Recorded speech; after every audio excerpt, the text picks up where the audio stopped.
Hello hello hello hello hello hello. तो hello बच्चों, स्वागत है आप सभी का एक बार फिर से फिजिक्स वाला के यूट्यूब चैनल पर, जहां पर मैं आकाश श्रवण आप सभी का फिजिक्स बड़ी, आप सभी का फिजिक्स मेंटर, आप सभी का फिजिक्स टीचर, आप सभी का बड़ा भाई आप सभी के लिए लेकर आया हूं एक बार फिर से इस रॉकिंग से बैच उदय में ढेर सारी बातें, ढेर सारा प्यार और ढेर सारा ज्ञान।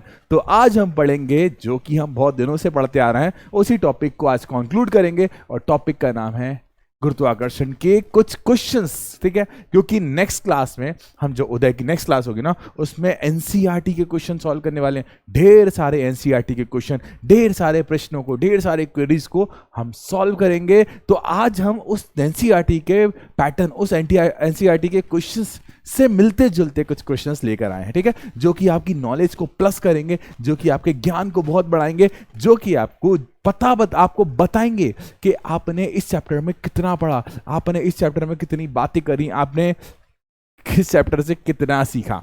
तो भाइयों और बहनों, मैं हूं आकाश, आप सभी का फिजिक्स बड़ी। जानते तो होगे ना, इतने दिन से रोज मिल रहे हो, अब जानते तो होगे ना मेरे बच्चों। तो मैं हूं आप सभी का बड़ा भाई, आप सभी का जो भी आप कहना चाहो प्यार से, मैं उसे एक्सेप्ट करूंगा। ठीक है, तो मेरे प्यारे प्यारे उदय के, मेरे प्यारे प्यारे भोले भोले छोटू छोटू से क्यूट क्यूट से बच्चों, आज की जो क्लास होने वाली है इसमें इतने सारे प्रैक्टिस क्वेश्चंस होने वाले हैं। कितने सारे? इतने सारे प्रैक्टिस क्वेश्चंस होने वाले हैं, जिन प्रैक्टिस क्वेश्चन को आप और मैं मिलकर सॉल्व करेंगे। अच्छा देखो, मैं हर एक क्वेश्चन के लिए टाइम दूंगा। अगर आपको पता हो ना तो कमेंट में आंसर दे देना कि इस क्वेश्चन का आंसर ये था। ठीक है, मैं आपको टाइम दूंगा, तो उस टाइम के दौरान आप देखो भाई, लाइव क्लास तो है नहीं, ये क्लास आप रिकॉर्डेड देख रहे हो। अगर रिकॉर्ड की गई है ये क्लास, तो इस रिकॉर्डेड क्लास में आपको मैं ढेर सारे ज्ञान की बातें इस पूरे चैप्टर से मिला जुला कर रहा हूं। अच्छा, हर वो टॉपिक कवर किया जाएगा जिस टॉपिक को हम पढ़कर आए हैं, हर वो टॉपिक से क्वेश्चंस लिए जाएंगे जो टॉपिक हम पढ़कर आए हैं। तो बने रहिएगा अंत तक मेरे साथ, क्योंकि ये है आपका एक टेस्ट, मतलब एक तरह का टेस्ट है कि मेरे क्वेश्चन करने से पहले आप क्वेश्चन सॉल्व कर पाते हो या नहीं। अगर मैं क्वेश्चन सॉल्व करता हूं ना, अगर मैं क्वेश्चन सॉल्व करना स्टार्ट करता हूं ना, तो बिफोर दिस, उससे पहले आपके क्वेश्चन का आंसर आ जाना चाहिए। अब देखते हैं भाई क्या कमाल करेंगे मेरे प्यारे प्यारे बच्चों। तो चलो शुरू करते हैं आज की क्लास, लेके प्रभु का नाम। तो बच्चों, हम आज पढ़ने क्या वाले हैं, जैसा कि इसके बारे में मैं आपको पहले ही बता चुका हूं कि हम गुरुत्वाकर्षण से संबंधित क्वेश्चंस करने वाले हैं। क्या करने वाले हैं बच्चे? गुरुत्वाकर्षण से संबंधित क्वेश्चंस करने वाले हैं। सॉरी बच्चों, है ना, थोड़ा सा गले में प्रॉब्लम हो गई थी। चलो, आज के टॉपिक कौन कौन से कवर होने वाले हैं? सिर्फ और सिर्फ महत्वपूर्ण प्रश्न। ठीक है, सिर्फ और सिर्फ आज की क्लास में हम क्या करेंगे, बहुत सारे महत्वपूर्ण प्रश्न, बहुत सारे नॉलेजेबल क्वेश्चन जो कि आपके ज्ञान को प्लस कर देंगे, जो कि आपके ज्ञान में चार चांद लगा देंगे। तो अच्छा यार, एक बात बताओ, पूरा चैप्टर पढ़ा ना? देखो बेटा, पढ़ा है बस आपने, है ना। आज वो टेस्ट लेंगे अपन आपका, एक इनडायरेक्टली वे में टेस्ट लेंगे। तो चलिए शुरू करते हैं आज के क्वेश्चंस आपके और मेरे साथ। तो बच्चे, एक और एक मिलकर हम 33 बनाएंगे। एक और एक 11 भी नहीं, एक और एक 22 भी नहीं, एक और एक 33 बनाएंगे बच्चा। तो याद रखना, ठीक है। तो भाई साहब, पहला क्वेश्चन, पहले तो क्वेश्चन को पढ़ो, उसके बाद उस क्वेश्चन का, पहले क्वेश्चन को पढ़ो, उसके बाद उस क्वेश्चन का आंसर दो। क्वेश्चन क्या कहता है? क्वेश्चन कहता है कि 1 पास्कल बराबर होता है। अरे अरे अरे, ये पास्कल कौन से बवाल का नाम है? पास्कल भाई साहब एक वैज्ञानिक थे, आपको मैंने बताया हुआ। पास्कल भाई साहब एक वैज्ञानिक थे जिसका नाम पर एक मात्रक बना। और किसका मात्रक बना बच्चे? दाब का। जिनके नाम पर क्या बना बच्चे? एक मात्रक। और किसका मात्रक बना बच्चे? दाब का। अंग्रेजी में बोले तो प्रेशर। क्या बना बच्चे? प्रेशर। और इसका जो सूत्र होता है, वो सूत्र होता है फोर्स अपॉन एरिया। एरिया मतलब क्या हो गया बच्चे? क्षेत्रफल। ठीक है, अब चूंकि हम जानते हैं कि दाब का मात्रक क्या होता है? पास्कल। तो भाई साहब 1 पास्कल, 1 पास्कल बराबर किसके? बल का मात्रक क्या होता है? 1 न्यूटन। अपॉन में क्षेत्रफल का मात्रक क्या हो जाएगा बच्चे? 1 मीटर स्क्वायर। तो 1 पास्कल किसके बराबर होगा?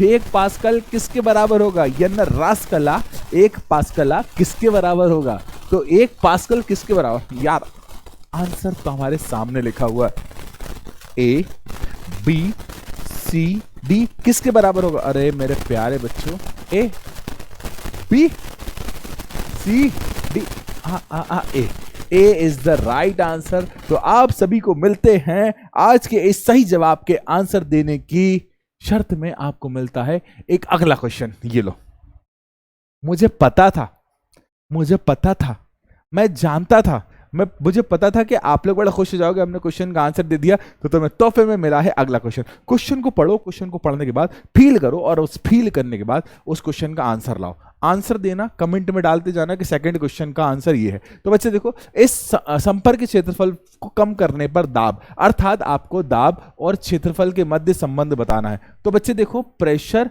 मतलब दाब बराबर फोर्स बटा एरिया।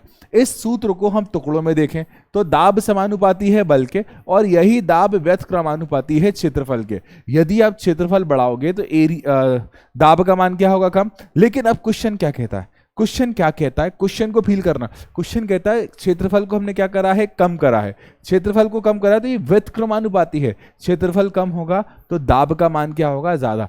इंजेक्शन लगवाया आपने, यहां पर लगाते हैं इंजेक्शन। जब इंजेक्शन लगता है ना, उसकी जो निडल होती है ना, बहुत पतली रखी जाती है। ऐसा क्यों? क्योंकि हमने क्या कम कर दिया बच्चे? क्षेत्रफल कम कर दिया। यदि आपने क्षेत्रफल कम कर दिया तो दाब का मान बढ़ जाएगा।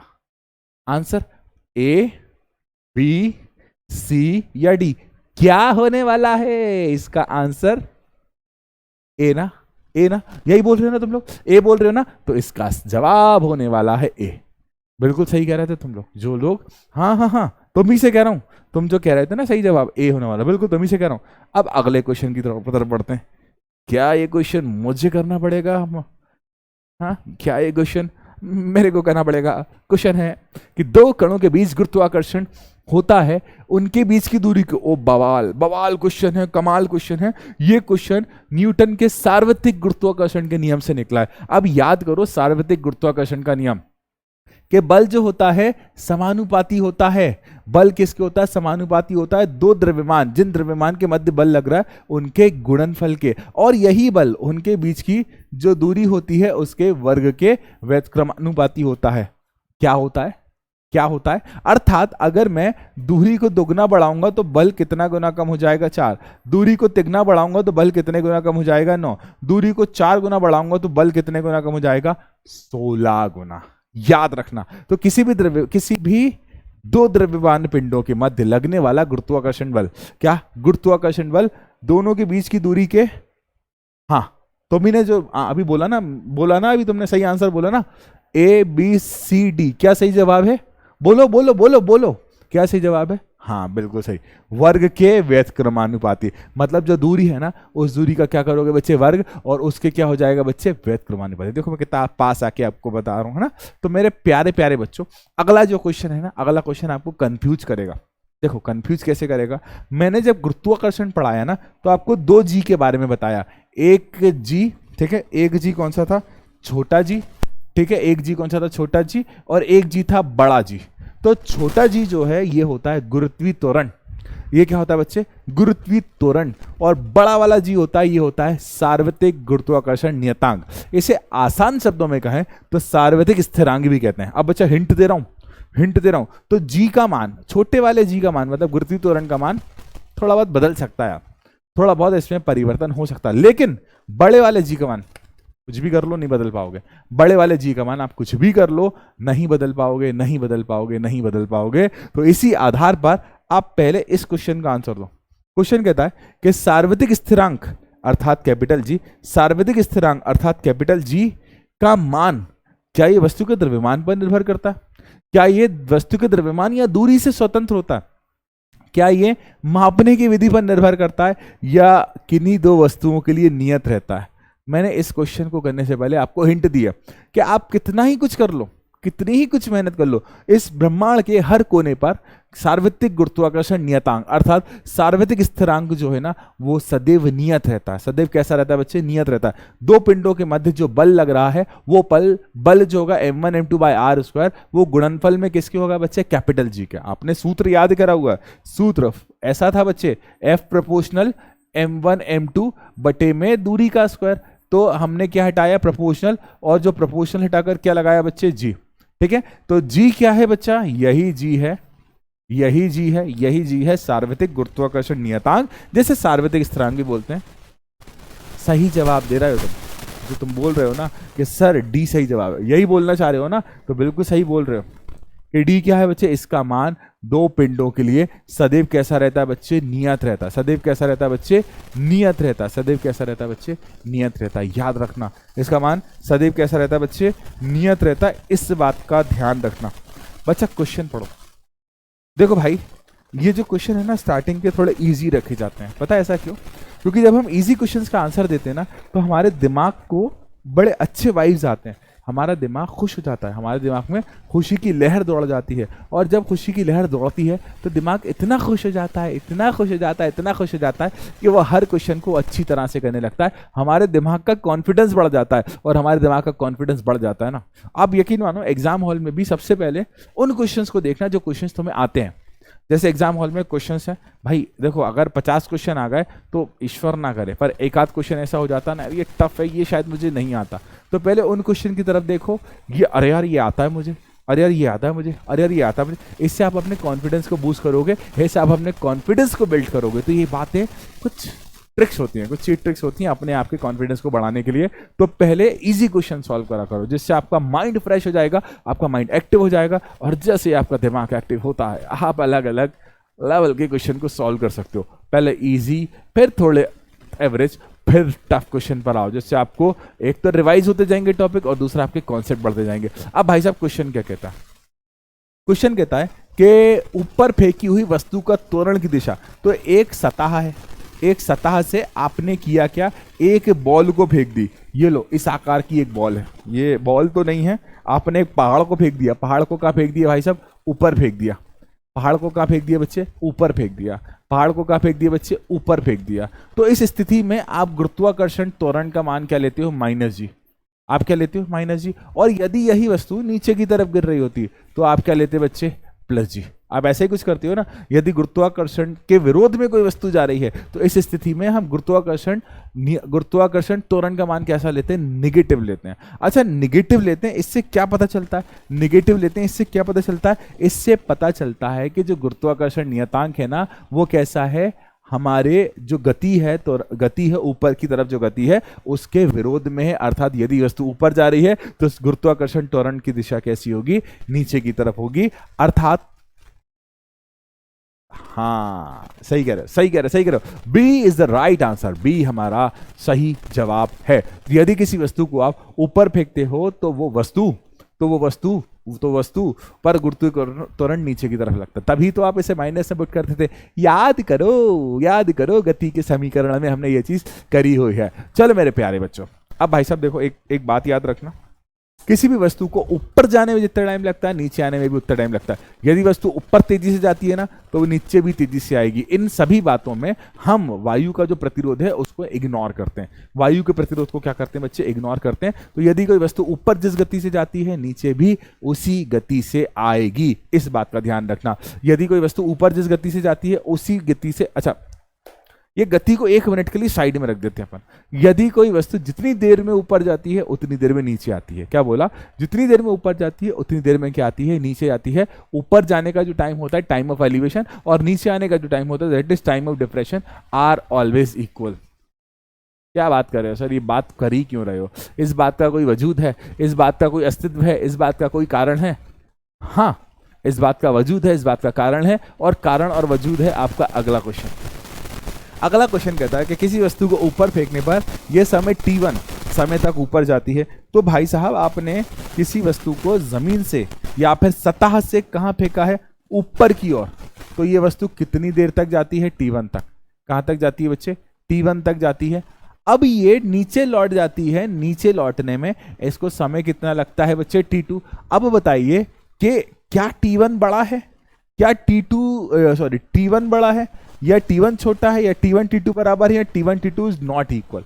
हम याद रखना, इस दौरान वायु के प्रतिरोध को नगण्य मानेंगे। जो एयर का रेजिस्टेंस होगा उस एयर रेजिस्टेंस को नेग्लेक्ट करेंगे, क्योंकि बच्चे जब भी हम गुरुत्व के अधीन मुक्त पतन की बात करते हैं, या मतलब हम फ्री फॉल की बात करते हैं, जैसे जैसे इसको फेंका ना, तो हम जो वायु से ऊपर की तरफ प्लावक बल लगा रही है, वायु से ऊपर ड्रैग करने की कोशिश कर रही है, उसे हम नेग्लेक्ट करते हैं, उसे हम क्या कर देते हैं, इग्नोर, उस पर ध्यान नहीं देते, खल्लास कर देते हैं उसे। तो यदि किसी भी प्रकार का वायु का प्रतिरोध नहीं है तो वस्तु जितनी देर में ऊपर जाएगी उतनी देर में नीचे आएगी। अर्थात इसका मतलब क्या हुआ, इसका मतलब क्या हुआ, इसका मतलब क्या हुआ कि T1 किसके बराबर हो गया, हाँ T1 किसके बराबर हो गया, T2 के। बिल्कुल सही जवाब आप सभी को मिलते हैं, आप सभी को मिलते हैं तोहफे में नए नए क्वेश्चंस। याद रखना, नए नए क्वेश्चंस मिलेंगे तोहफे में, ठीक है, क्योंकि बच्चे आपने सही जवाब दिया है, और यदि आप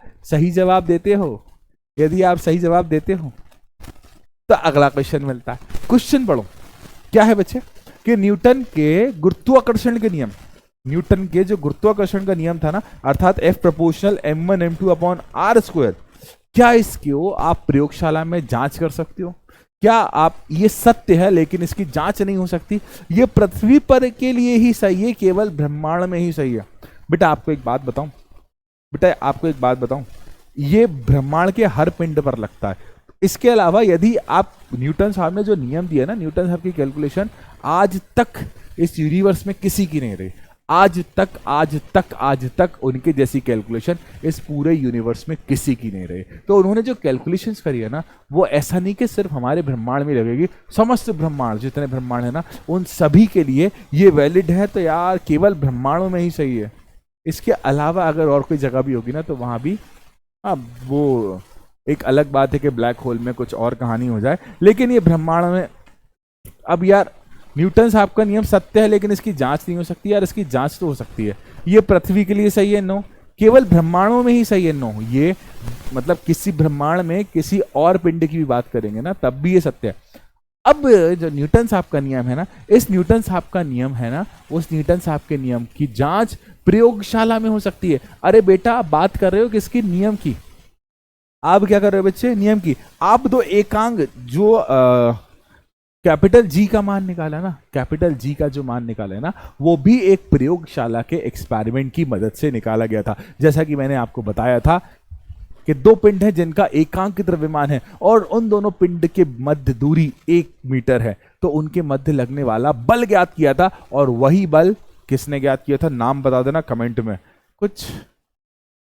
कुछ कैवेंडिश, ओ मेरे से गलती से निकल गया, शायद आपने सुन लिया होगा, आंसर बता देना। चलो अगले क्वेश्चन की तरफ बढ़ते हैं। अगला क्वेश्चन, आपने शायद इसका सही जवाब दिया होगा, और यदि सही जवाब दिया है तो आप हो सुपर इंटेलिजेंट मेरे बच्चों। तो इसी के साथ आपको तोहफे में मिलता है अगला क्वेश्चन। क्वेश्चन कहता है, अरे यार इसको तो मैं पहले ही सॉल्व कर लिया था, मैं अभी कुछ देर पहले प्रैक्टिस कर रहा था बेटा, तो ड्यूरिंग प्रैक्टिस में इसको रफ करना भूल गया भाई। क्या होता है, okay okay okay okay okay. Question क्या कहता है कि 98 न्यूटन के भार के पिंड का द्रव्यमान कितना होता है।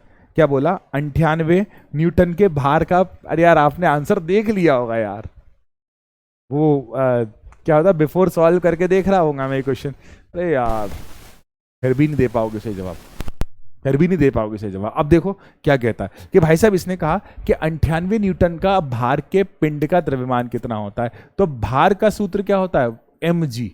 भार का सूत्र क्या होता है, mg। आपको निकालना है m मतलब क्या हो गया, द्रव्यमान, है ना। तो बच्चे भार का मान कितना दिया है, 98 न्यूटन, ठीक है। m का मान ज्ञात करना है।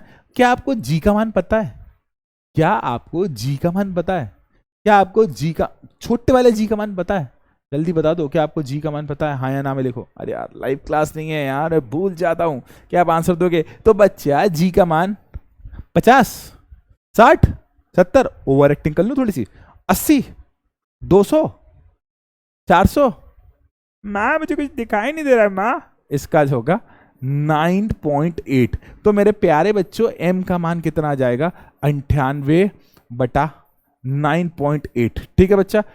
पॉइंट हटाकर 10 लगा दिया मैंने ऊपर, 98 से 98 गया, तो m का मान कितना आ गया, 10 kg। अब ध्यान से देखिए ना, 4.9, 9.8, 10, या फिर अब सही जवाब भी मैं बताऊं क्या, इसके बाद भी सही जवाब मैं बताऊं कि सी सही जवाब है। अरे इतना तो बता सकते हो ना यार, इतना तो बोल सकते हो ना। तो बच्चे देखो अगला question please please please please please, आप लोग आंसर देना ना यार, देखो कितनी ओवर एक्टिंग कर रहा हूं आज मैंने वॉन मेरा पिया है इसलिए। क्वेश्चन पढ़ो और फील लाओ। क्वेश्चन कहता है कि यदि किसी पिंड को ऊपर की ओर फेंका जाए तो गुरुत्व बल, बड़ा प्यारा क्वेश्चन है। क्वेश्चन कहता है कि मैं एक गोला ले लेता हूं, ये रहा हमारा गोला, इस गोले को हमने कहां फेंका, ऊपर की ओर।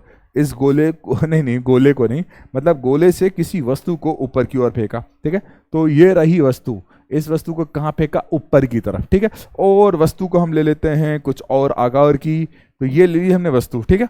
तो ये रही वस्तु, ठीक। तो भाई साहब क्वेश्चन क्या कहता है कि यदि किसी पिंड को कहां फेंका है आपने, ऊपर की तरफ। यदि पिंड को कहां फेंका, ऊपर जा रहा है, ऊपर जा रहा है, जाता ही जा रहा है, जाता ही जा रहा है, जाता ही जा रहा है, जाता ही जा रहा है, तो इस स्थिति में जो गुरुत्वाकर्षण बल है वो कहां होगा। अरे गुरुत्वाकर्षण बल पृथ्वी के केंद्र और इस वस्तु के केंद्र के मध्य लग रहा होगा, क्योंकि यदि पृथ्वी का द्रव्यमान बड़ा है, यदि पृथ्वी का द्रव्यमान बड़ा है तो पृथ्वी से अपनी ओर आकर्षित करेगी ना। तो वस्तु ऊपर जा रही है, वस्तु कहां जा रही है, ऊपर, तो पृथ्वी से कहां बुलाएगी, नीचे। तो इसका जो गुरुत्वाकर्षण बल की दिशा होगी ना, जो गुरुत्वाकर्षण बल की दिशा होगी ना, वो कहां होगी, पृथ्वी के केंद्र की ओर। अरे यदि आप ध्यान से देखो कि इसका जो क्या है बच्चे, गति है, इसका जो मोशन है, इसकी जो गति है, इस किस दिशा में जा रही है बच्चे, ऊपर की दिशा में, लेकिन बल की दिशा क्या है बच्चे, नीचे की ओर। तो अगर आप ध्यान से देख पा रहे हो, अगर आप ध्यान से ऑब्जर्व कर पा रहे हो, तो बच्चे देखो जिस दिशा में पिंड जा रहा है ना,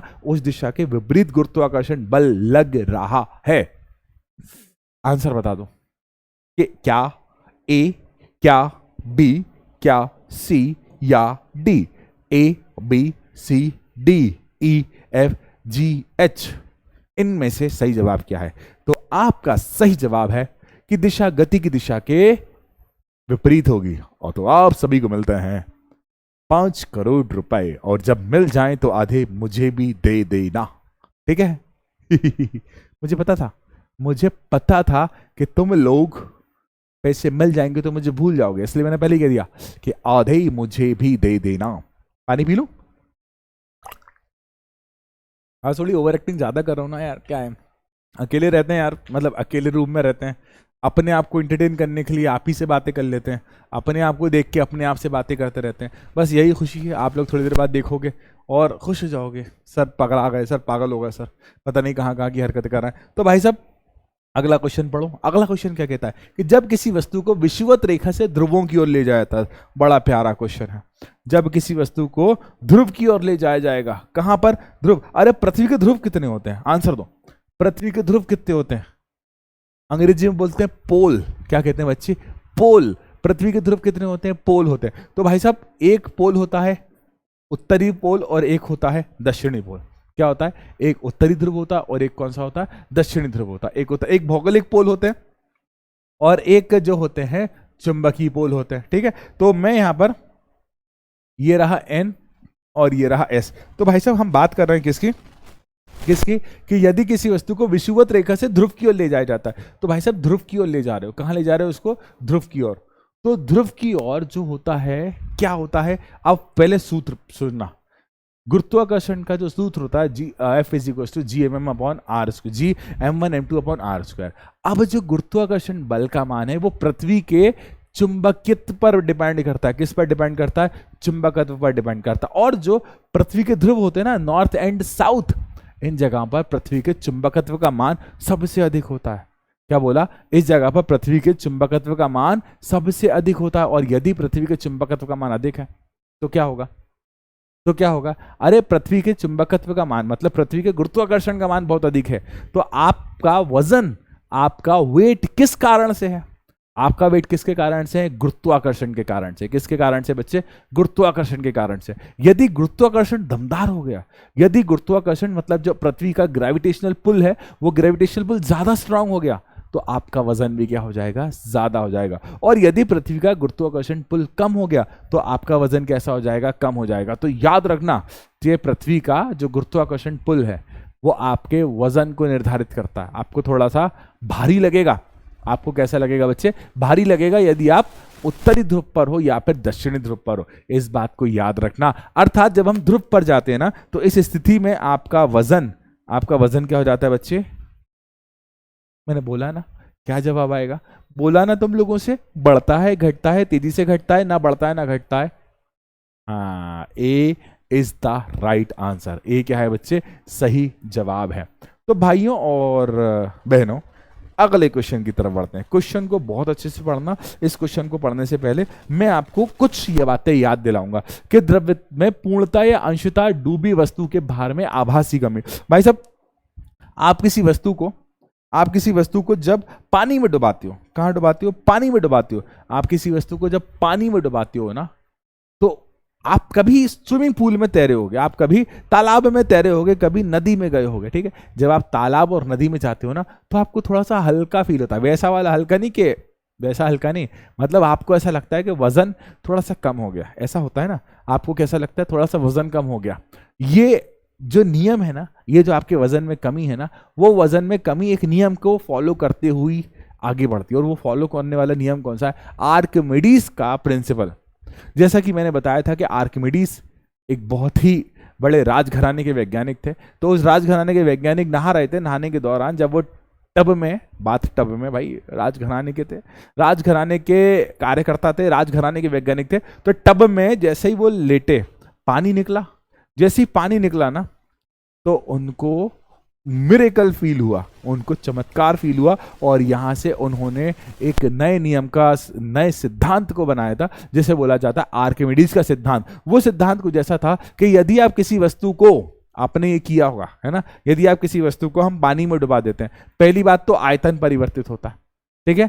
पहली बात तो आयतन, भाई पानी का आयतन, भाई पानी का आयतन बढ़ जाएगा, क्योंकि उस जो वस्तु है समाहित हो गई उस पानी के अंदर। एक चीज और दूसरी, अब उस वस्तु को थोड़ा हल्कापन लगेगा। उस वस्तु को क्या लगेगा? हल्कापन, क्योंकि वस्तु नीचे जा रही है ना, तो उत्प्लावकता उसे ऊपर फेंकना चाह रही है। उत्प्लावकता उसे, उत्प्लावक बल लग रहा है इस वस्तु पर, तो उत्प्लावकता के कारण वो वस्तु कहाँ आना चाह रही है? ऊपर आना चाह रही है। तो भाई साहब, आपका वजन तो नीचे जाता है, लेकिन उत्प्लावकता आपको कहाँ फेंक रही है? ऊपर की तरफ। आपका वजन तो नीचे जाता है ना, पृथ्वी के केंद्र की तरफ। आपका वजन नीचे जाता है भाई साहब, कहाँ जाता है आपका वजन? नीचे की तरफ। यदि आपका वजन नीचे की तरफ जाता है, लेकिन इसके विरोध में एक उत्प्लावक बल लग जाता है, ये क्या करता है? आपके वजन को थोड़ा सा कम फील करा देता है। तो जैसे जैसे आप द्रव्य में अंदर जाओगे, जैसे जैसे आप द्रव्य में डूबोगे, आपको थोड़ी सी वजन, ज्यादा डूबना नहीं है, मजाक कर रहा हूं मैं, सिर्फ उदाहरण दे रहा हूं। ये तो डूब जाओ, आकाश सर ने कहा था, नहीं मजाक कर रहा हूं, उदाहरण दे रहा हूं। इन बातों को सत्य में मत करना। आप कभी स्विमिंग पूल में जाओ तो इतना होना चाहिए बस, वो इतना बिल्कुल ना करना। मतलब भाई साहब, जब आप किसी भी द्रव्य में जाते हो, है ना, द्रव्य में जाते हो, तो द्रव्य आपके वजन में थोड़ी सी कमी कर देता है, ठीक है? और वो वजन में कमी, आप जितना द्रव्य हटा रहे हो ना, उसके भार के बराबर होगी। आप एक बाल्टी में किसी ऑब्जेक्ट को डुबा दो, तो बाल्टी में क्या होगा? वो पानी बाहर निकल जाएगा। जितना ऑब्जेक्ट डूबा, तो पानी क्या हो जाएगा? बाहर निकल जाएगा। अब जितना पानी बाहर निकलेगा ना, उतना उस वस्तु के वजन में कमी होगी, उतना उस वस्तु के वजन में कमी होगी। और ये नियम आर्किमिडीज के सिद्धांत है। तो सी, वस्तु में डूबे हुए भाग द्वारा हटाए गए द्रव्य के भार के बराबर होता है। अधिक जानकारी के लिए कृपया आर्किमिडीज के सिद्धांत को एक बार रिवाइज करें। वैसे तो जरूरत नहीं है, मैंने आपको पूरी तरह से रिवाइज करा दिया है, ठीक है? मैंने आपको पूरी तरह से रिवाइज करा दिया। अब अगले क्वेश्चन की तरफ बढ़ते हैं। बेटा बहुत अच्छा क्वेश्चन है, बहुत अच्छा क्वेश्चन है। एक बार ये ओलंपियाड में भी पूछा जा चुका है, शायद ये पूछा जा चुका है, मुझे एग्जैक्टली याद नहीं है, लेकिन हाँ, ये कई एग्जाम्स में पूछा जा चुका है। क्वेश्चन क्या है देखना, कि यदि कोई अंतरिक्ष यान पृथ्वी के केंद्र से पृथ्वी की त्रिज्या की दुगनी दूरी पर है, तो उसका गुरुत्वीय त्वरण क्या होगा? अर्थात बड़ा अच्छा क्वेश्चन है, न्यूमेरिकल क्वेश्चन है। पहले हम इसे सॉल्व करते हैं कि यदि कोई अंतरिक्ष यान पृथ्वी के केंद्र से, तो भाई साहब ये रही हमारी पृथ्वी, ठीक है? आप रहते हो कहां पर? ठीक है, आप रहते हो कहां पर? सतह पर। तो इस सतह पर, कहां पर बच्चे? यहां सतह पर ये यान रखा हुआ था। क्या रखा हुआ था? यान रखा हुआ था। तो इस स्थिति में उस यान पर लगने वाला गुरुत्वाकर्षण त्वरण कहां पर था बच्चे? पृथ्वी पर। कहां पर था बच्चे? पृथ्वी पर, ठीक है? कितना होता है गुरुत्वाकर्षण त्वरण? G = gm/r², ठीक है? कितना होता है बच्चे? G = gm/r²। अब भाई साहब, ये जो यान है ना, कहां चला गया? श्याऊ सा ऊपर। कहां चला गया? श्याऊ सा ऊपर। और कितनी दूरी पर गया? पृथ्वी की त्रिज्या से दुगनी दूरी पर चला गया। अर्थात ये चलता चलता चलता चलता यहां पहुंच गया। और कितनी दूरी? r, और r कितनी हो गई? 2r। तो इस स्थिति में यहां पर मैं गुरुत्वीय त्वरण यहां मान लूं, यहां पर कितना मान लूं g डैश। तो मुझे g डैश का मान बताना है, कितना क्या बताना है बच्चे, g डैश का मान। तो बेटा g डैश का मान बताने के लिए आप पहले तो इससे समझो, आप तो ये बात याद रखो कि सबसे पहले दूरी कितनी हो गई, पहले थी r और अब कितनी हो गई बच्चे 2r। अरे पहले r दूरी थी ना सतह पर, दुगनी दूरी पर चला गया, मतलब कितनी हो गई 2r। r से कितना हो गया बच्चे 2r, तो r is equal to 2r। अब आप गुरुत्वीय त्वरण का सूत्र याद करो। गुरुत्वीय त्वरण का सूत्र क्या होता है, g डैश मतलब g is equal to gm upon r square. r square अब r की जगह क्या पुट कर दोगे 2r का स्क्वायर, ठीक है। तो g dash is equal to gm बटे में 2 2 जा 4 का r स्क्वायर। अरे यार g dash is equal to 1/4 gm बटा r स्क्वायर क्या होता है g, gm बटा r स्क्वायर क्या होता है बच्चे g। तो मेरे प्याले प्याले बच्चों g dash is equal to 1/4 into में g का मान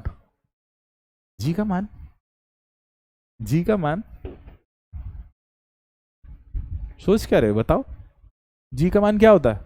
अरे सोच कर, तुमसे ही कह रहा हूं, किसी और से नहीं कह रहा, तुम जो वीडियो देख रहे हो ना तुमसे ही कह रहा हूं। जी का मान क्या होता है, क्या होता है, ये नहीं पता बताता हूं मैं भी क्या होता है 9.8, ठीक है। जब आप इसे 9.8 का 4 टुकड़े करोगे तो 4.9 का भी आधा करोगे तो 2.45, तो क्या आंसर 2.4 है, बिल्कुल सही। तो g dash is equal to 2.45 metre per second square is right answer. तो कौन सा ऑप्शन हमारा सही होने वाला है, तो हमारा सही आंसर होने वाला है ए इज द सही जवाब। और अब सभी को मिलता है तोहफे में अगला क्वेश्चन। अब अगला क्वेश्चन क्या है कि यदि कोई ऐसा ग्रह हो जिसका द्रव्यमान तथा त्रिज्या दोनों पृथ्वी की त्रिज्या से आधे हों। तो बच्चे देखो, पृथ्वी की त्रिज्या से आधे हों तो पहले हम किसके लिए मान निकालेंगे बच्चे, पृथ्वी के लिए, ठीक है। और फिर किसके लिए निकालेंगे बच्चे, उस ग्रह के लिए, ठीक है। तो यदि कोई ऐसा ग्रह हो जिसका द्रव्यमान तथा त्रिज्या दोनों पृथ्वी से आधी हो तो पृथ्वी पर गुरुत्वीय त्वरण का मान, गुरुत्वीय त्वरण ही पूछा ना, हाँ, गुरुत्वीय त्वरण का मान कितना होता है बच्चे, gm बटा आर स्क्वायर, यही होता है ना बच्चे, gm बटा आर स्क्वायर। अब यहां बोला है द्रव्यमान तथा त्रिज्या दोनों आधी हो, तो उस पर जो द्रव्यमान हो जाएगा कितना हो जाएगा बच्चे m बटा 2, और जो त्रिज्या हो जाएगी कितनी हो जाएगी बच्चा r बटा 2, ठीक है। अब यहां पर हम गुरुत्वीय त्वरण का मान निकालते हैं। तो गुरुत्वीय त्वरण उस ग्रह पर मैं g डैश नाम दे देता हूं, तो g m की जगह मैं क्या पुट करूंगा m बटा 2, ठीक है ना, m की जगह m बटा 2 अपॉन में r स्क्वायर। तो r स्क्वायर और ये जो 2 है ये कितना हो जाएगा बच्चे 4, ये क्या हो जाएगा 4। तो 2 से 4 कैंसिल 2 टाइम, तो मेरे प्याले बच्चों, मेरे क्यूट थे बच्चों, जी डैश अपनी जगह 2 को ऊपर उठा लाओ, तो 2 gm अपॉन आर स्क्वायर। तो मेरे प्याले बच्चों जी डैश अपनी जगह है, 2 अपनी जगह है, gm बटा आर स्क्वायर क्या होता है g। तो रिलेशन क्या आ गया, g dash is equal to 2 into g का मान कितना होता है 9.8। अब 9.8 का जब मैं 2 में गुणा करूंगा क्या आंसर 9.8 आएगा, क्या आंसर 19.6 आएगा, क्या आंसर 4.9 आएगा, क्या आंसर 2.45 आएगा। गुणा करना तीसरी क्लास में सिखाया जाता है, गुणा करना चौथी क्लास में सिखाया जाता है, गुणा करना 5वीं क्लास में तो बच्चा परफेक्ट हो जाता है गुणा करने में।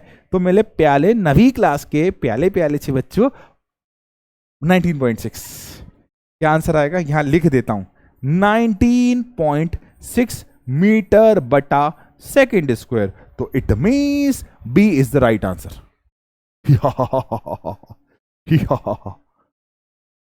दूर दूर तक गांव में जब कोई बच्चा सोता नहीं है तो वहां उसकी मां कहती है सो जा बेटा वरना फिजिक्स पढ़ना पड़ेगी।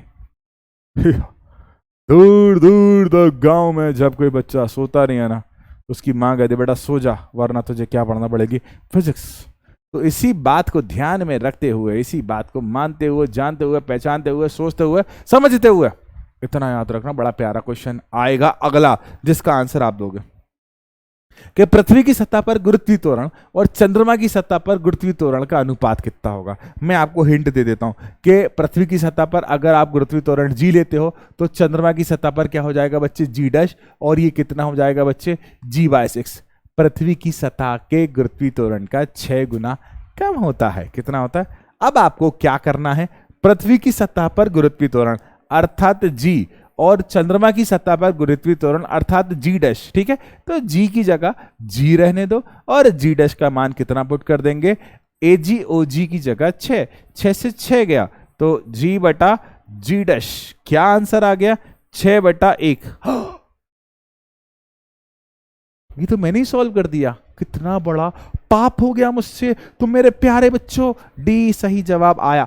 आया कि नहीं यार? ऐसा लग रहा है कि मैं बातों बातों में पूरे क्वेश्चन सॉल्व कर दे रहा हूं। आप लोग कब करोगे अगर मैं ही करता रहूंगा? तो आप लोग कब करोगे अगर मैं ही करता रहूंगा? कहां गया मेरा फेवरेट क्वेश्चन? यार मिल नहीं रहा वो फेवरेट क्वेश्चन, मैं ढूंढता हूं, रुको। तो भाई साहब ये रहा क्वेश्चन। नहीं ये तो यार कर दोगे। किसी वस्तु का भार 49, किसी वस्तु का भार कितना है?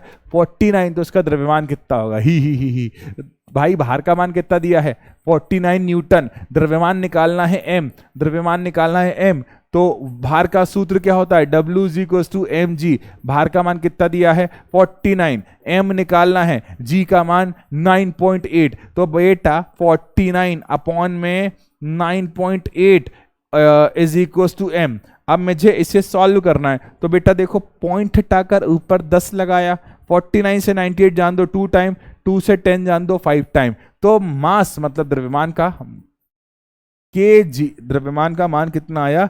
5 kg। क्या सही जवाब ए है? क्या सही जवाब बी है? क्या सही जवाब सी है? क्या सही जवाब डी है? कौन सा सही जवाब है? तो हमारा जवाब सही है। हाँ सही पहचाने हो, सही पकड़े हो, बिल्कुल सही, सही पकड़े हो, एकदम सही पकड़े हो। क्वेश्चन अगला फील करना कि किसी व्यक्ति का, किसी 70 किलो का कोई व्यक्ति है जिसका द्रव्यमान 70 किलो है, चंद्रमा पर लेगा। भाई साहब चंद्रयान अकेला जा रहा था, चंद्रयान अकेला जा रहा था, अकेले जाते जाते क्या हुआ, उसने कहा मैं किसी को ले जाता हूं, तो चंद्रयान के साथ मुझे बांधकर छोड़ दिया। मेरा वजन 70 से ज्यादा है, लेकिन 2 मिनट मान लो, मेरे को वहां छोड़ दिया, तो मुझे ऐसा लगा कि मैं गलत ग्रह पर हूं, मैं तो दुबला हूं, मैं तो फिट हूं, क्योंकि मेरा वजन कम हो गया। बस दिक्कत यही है कि चंद्रमा पर मेरा वजन क्या हो गया? कम हो गया। चंद्रमा पर मेरा वजन कितना कम हो गया? 6 गुना कम। कितना कम हो गया बच्चे? 6 गुना कम। तो मेरा वजन 70 से कितना डिवाइड कर दूंगा? 6 गुना, तो आंसर आएगा करीबन 60 और 66 गया 11 बार, फिर बचा 4, तो 6 दूनी 6 पंजे 30, 6 छंग 36, नहीं अराउंड 6 दूनी 12 दूनी 24, 11 3, अराउंड 11.4 के आसपास आंसर आना चाहिए, है ना? अराउंड 11.4 के पास आंसर आना चाहिए। तो एक बार चेक कर लेना यार, क्या ये गड़बड़ है? इसमें गड़बड़ है, ठीक है, इसमें गड़बड़ है। इस क्वेश्चन को अपन हटा देते हैं बेटा, ठीक है, इसमें गड़बड़ है, ये भी तीनों ऑप्शंस में गड़बड़ लग रही है बेटा, ठीक है। टाइपिंग एरर है, वो टाइपिंग एरर में कुछ कंट्रोवर्सी ना हो, इसलिए अपन इस क्वेश्चन को डिलीट कर देते हैं। Don't solve it, remove it, ठीक है, रिमूव, ठीक, क्योंकि क्वेश्चन में एरर है, क्वेश्चन नहीं ऑप्शंस में एरर है। चलो आगे बढ़ते बच्चे। यदि बड़ा प्यारा क्वेश्चन है, बड़ा प्यारा क्वेश्चन है। क्वेश्चन क्या कहता है कि यदि 1 किलोग्राम द्रव्यमान की किसी वस्तु पर अंतरिक्ष में किसी स्थान पर पृथ्वी के गुरुत्वाकर्षण बल के कारण उत्पन्न त्वरण का मान कितना है? 5 मीटर पर सेकंड है। त्वरण का मान कितना है बच्चे? 5 मीटर पर सेकंड है। तो उसी स्थान पर 3 किलोग्राम द्रव्यमान वाली वस्तु का त्वरण क्या होगा? सेम पैटर्न का क्वेश्चन कराया है मैंने, इसे सॉल्व करें। सेम पैटर्न का क्वेश्चन मैंने कराया हुआ है भाई साहब। किसी वस्तु का जो 1 किलोग्राम की वस्तु है, उसका अंतरिक्ष में किसी स्थान पर, अंतरिक्ष में चलेगा हम, पृथ्वी के गुरुत्वाकर्षण बल के कारण 5 मीटर प्रति सेकंड का त्वरण उत्पन्न हो रहा है। तो उसी स्थान पर 3 किलोग्राम द्रव्यमान वाली वस्तु का त्वरण क्या होगा? सेम पैटर्न का क्वेश्चन कराया करना। अब अगले क्वेश्चन, अरे यार इस क्वेश्चन का आंसर मुझे नहीं पता, नहीं पता, नहीं पता। क्या पृथ्वी का द्रव्यमान 6.6 इंटू 10 की पावर 22 kg होता है? क्या पृथ्वी का द्रव्यमान 66 इंटू 10 की पावर 24 होता है? क्या पृथ्वी का द्रव्यमान 6.0 इंटू 10 की पावर 24 kg होता है? क्या पृथ्वी का द्रव्यमान 5.6 इंटू 10 की पावर 24 होता है? मुझे नहीं पता। आंसर इन कमेंट हिंदी में लिख दूं, नहीं तो कहोगे हिंदी मीडियम को पढ़ा रहे हैं और हिंदी भूल गए। ठीक है, सही लिखा है ना? आंसर काहे में करोगे? कमेंट में करोगे। ठीक है बच्चा, प्यारे बच्चा। अगले क्वेश्चन को आंसर दो। अगला क्वेश्चन ऐसे क्वेश्चन ऐसे क्वेश्चन मेरे ऑपरेटर भैया बड़े प्यारे क्वेश्चन लाए हो। पृथ्वी की त्रिज्या, आंसर इन कमेंट में, आंसर इसको अच्छे से लिख दिया मैं सजा के, ठीक है। मेरी राइटिंग भी सुधर जाएगी इसी बहाने, थोड़ी प्रैक्टिस हो जाएगी। कि कृपया, नहीं ये ऐसा नहीं चलेगा, कृपया, कृष्या लिख दिया मैंने, ठीक है। कृपया उत्तर दें, ठीक है, कृपया उत्तर दें। क्यों? और इसके आगे सावधानी, सावधानी से सही जवाब दें। थोड़ी सी मस्ती कर लेता हूं यार मेरे प्यारे बच्चों, यार मेरी जिंदगी तुम ही लोगों से है, ठीक है। सही जवाब दें, मेरी जिंदगी तुम ही लोगों से है बच्चे, तो तुम्हारे साथ ही मस्ती कर लेता हूं। बोर तो नहीं होते हो ना मेरे से? चलो अगला क्वेश्चन। तुमने भेज दिया मैंने अंतरिक्ष में, तुम चले गए कहां पर? अंतरिक्ष में। कहां चलेगा? अंतरिक्ष में। आप पर अंतरिक्ष में कोई भी गुरुत्वाकर्षण बल नहीं लग रहा है, और आपका जो द्रव्यमान है कितना है? 60 केजी है। कितना है बच्चे? 60 केजी। तो आपका वजन कितना होगा? ठीक है, बड़ा अच्छा क्वेश्चन है। क्या है कि अंतरिक्ष में 60 किलोग्राम द्रव्यमान के व्यक्ति का वजन कितना होगा? तो पहले क्वेश्चन में फील लाते हैं कि weight is equal to mg होता है। आपका m कितना दिया हुआ बच्चे? 60 दिया है, और आपसे पूछा वजन। अरे तुम अंतरिक्ष में हो, तुम किसी ग्रह पर नहीं हो, और यदि आप अंतरिक्ष में हो तो आप पर किसी भी प्रकार का गुरुत्वाकर्षण बल नहीं लगेगा, और यदि आप पर गुरुत्वाकर्षण बल नहीं लगेगा तो गुरुत्वीय त्वरण का मान 0 होगा, तो आपका वजन कितना होगा? 0 होगा। इसे कहा जाता है भारहीनता। क्या कहा जाता है बच्चे? भारहीनता। यदि मैं आपको या मैं खुद अंतरिक्ष में चला जाऊं तो मैं अनंत तक ना जाने कहां पहुंचूंगा, जब तक मुझ पर किसी प्रकार का गुरुत्वाकर्षण बल नहीं लगेगा। मैं उस पिंड की ओर खींचूंगा नहीं, तो मुझे भार होने का एहसास ही नहीं होगा, अर्थात मेरा वजन कितना हो जाएगा? 0। अर्थात मेरा वजन कितना हो जाएगा? 0। अब बेटा अगला क्वेश्चन बड़ा प्यारा क्वेश्चन है। अगला क्वेश्चन बड़ा प्यारा क्वेश्चन है। क्वेश्चन कहता है कि पृथ्वी के केंद्र पर, क्या कहता है? पृथ्वी के केंद्र पर 20 किलोग्राम के बालक का भार। तो बेटा देखो, ये बना दिया मैंने एक गोला। ये क्या है? हमारी पृथ्वी है। ये क्या है बच्चे? हमारी पृथ्वी है। ये है उसकी त्रिज्या, ये है उसका केंद्र, जिसे नाम दिया O। और बेटा इसकी त्रिज्या हम बनाते हैं, ये रही उसकी त्रिज्या, इसकी त्रिज्या क्या रही? R। अब याद करो, मैं वेट का फॉर्मूला निकालता हूं। क्या होता है वेट का फॉर्मूला? mg। ठीक है, अब बच्चे वेट का फॉर्मूला निकालते हैं mg। m की जगह मैं पुट कर दूं mg अपॉन में r²। ठीक है, अब बेटा आपने जो बालक है ना, उस बालक का जो द्रव्यमान कितना दिया है? 20 किलो दिया। द्रव्यमान कितना दिया है बच्चे? 20 किलो दिया है। इस बालक को आपने नीचे फेंक दिया। कहां फेंक दिया? ऊपर की जगह कहां फेंक दिया? नीचे। इतना नीचे फेंका कि वो कहां चला गया? केंद्र पर चला गया। कहां चला गया? केंद्र पर चला गया। जैसे ही वो बालक केंद्र पर गया ना बेटा, तो पृथ्वी की त्रिज्या कितनी हो गई? 0। अरे तुम केंद्र पर होना, तो पृथ्वी की त्रिज्या कितनी हो जाएगी? 0। तो इस पूरे का मान कितना हो गया? 0। तो आपका वजन भी कितना हो गया बच्चे? 0। आपका वजन भी कितना हो गया? 0। ये डब्बा ये वाला नहीं, ये लगा देता हूं। ठीक है बच्चा, तो याद रखना, हम पृथ्वी के चारों ओर जो रहते हैं ना, कुछ बालक यहां भी रहते होंगे, कुछ बालक यहां भी रहते होंगे, कुछ बालक यहां भी रहते होंगे। ये कहां आना चाह रहा है? पृथ्वी के केंद्र की ओर। जैसे पृथ्वी के केंद्र की ओर आ जाएंगे तो इनका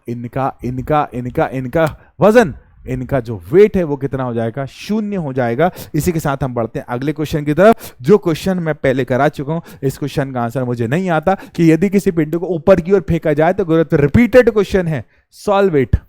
रिपीटेड क्वेश्चन है, सॉल्व करें। ऐसा सही लग रहा है? नहीं। आंसर दें, उत्तर दें। ठीक है, उत्तर दें, कृपया करके इसका उत्तर दें। ठीक है, अब बढ़ते हैं अगले क्वेश्चन। उत्प्लावकता का कारण है कि द्रव्य में नीचे जाने पर दाब का, भाई साहब एक कंटेनर मान लेता हूं मैं, ये रहा एक कंटेनर। ठीक है, क्या है बच्चे? एक कंटेनर है। इस कंटेनर में एक लेवल मैंने ये मान लिया, फिर एक लेवल मैंने ये मान लिया, फिर एक लेवल मैंने ये मान लिया। तो इस लेवल को पानी का 1, इस लेवल को पानी का 2, इस लेवल को पानी का 3। अब क्वेश्चन क्या कहता है कि जैसे जैसे आप नीचे जाओगे, 1 से 2, 2 से कहां जाओगे? 3, और बिल्कुल सतह पर आ जाओगे, तो आप पर लगने वाला दाब, आप पर लगने वाला जो ये द्रव्य लगा रहा है, कौन लगा रहा है? ये द्रव्य लगा रहा है, तो इसके दाब में क्या परिवर्तन आएगा?